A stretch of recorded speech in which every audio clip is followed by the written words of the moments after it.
Hi അപ്പോൾ നമുക്ക് ഇന്നത്തെ ദിവസം ചായ വെച്ച് സ്റ്റാർട്ട് ചെയ്യാം. പിന്നെ രാവിലെ തന്നെ ചായ കുടിച്ചതിന് ഒരു എനർജി ആണല്ലേ, എല്ലാവർക്കും എങ്ങനെയാണെന്നൊക്കെ അറിയില്ല, എന്നാലും പറയാം. ഇനി നമുക്ക് ചിക്കൻ ഫ്രൈ ചെയ്യാണ്ട് അതിന് വേണ്ടിയിട്ട് പിന്നെ അതിനാവശ്യമായ സാധനങ്ങളെല്ലാം ഇട്ടിട്ടൊന്ന് ഫ്രൈ ചെയ്തെടുക്കുക. അതിന് വേണ്ടിയിട്ട് ചിക്കൻ നല്ല വൃത്തിയായിട്ട് കഴുകിയെടുക്കാം. എന്നിട്ട് അതിലേക്ക് കുറച്ച് ഇഞ്ചി വെളുത്തുള്ളി പേസ്റ്റും മുളക് പൊടി, മഞ്ഞൾപ്പൊടി, മല്ലിപ്പൊടി ഇടുന്നില്ല, സോറിയേ, കുരുമുളക് പൊടി, ഉപ്പ്, പിന്നെ കുറച്ച് ഗരം മസാലയും കൂടി ഇടുക. പിന്നെ കുറച്ച് വിനാഗിരി ഒഴിക്കുന്നുണ്ട്, സിർക്ക എന്ന് പറയും. പിന്നെ കുറച്ച് തൈരും കൂടി ഒഴിച്ചിട്ട് നമുക്ക് നന്നായിട്ട് മാരിനേറ്റ് ചെയ്ത് വെക്കാം.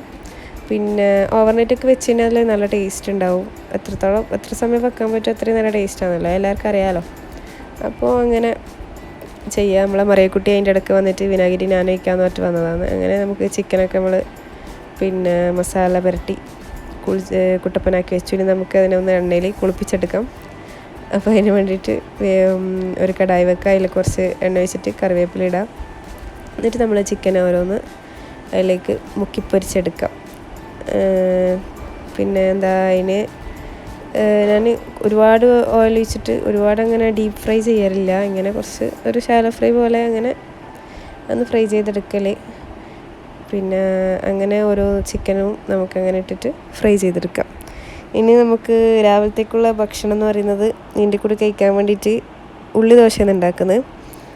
ഉള്ളിദോശ ഉണ്ടാക്കുന്ന റെസിപ്പി എന്ന് പറയാൻ വേണ്ടിയിട്ട് പ്രത്യേകിച്ച് കാര്യമായിട്ടൊന്നുമില്ല, എന്നാലും പിന്നെ കുറച്ച് പച്ചരിയും കുറച്ച് വറ്റും പിന്നെ തേങ്ങയും കൂടിയിട്ട് അരച്ചെടുക്കുക. എന്നിട്ട് അതിലേക്ക് ജീരകം കൂടി ഇടണേ. എന്നിട്ട് അതിൻ്റെക്ക് പിന്നെ ഉള്ളി ചെറുങ്ങനെ മുറിച്ചിട്ട് അതൊന്ന് ഇതിൽ വാട്ടിയെടുത്തിട്ട് പിന്നെ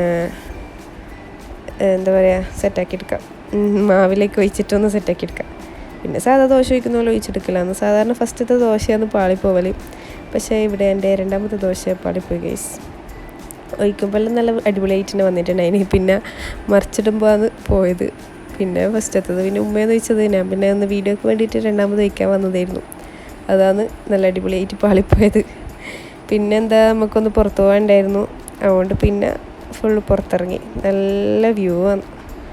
ഞാൻ അതും ആസ്വദിച്ച് അങ്ങനെ പോയി. ഇനി നിങ്ങളും കുറച്ച് വ്യൂ ആസ്വദിച്ചു. അപ്പോൾ ഇത്രയേ ഉള്ളൂ. ഓക്കെ, പോയി എൻ്റെ ചാനൽ സബ്സ്ക്രൈബ് ചെയ്യണേ.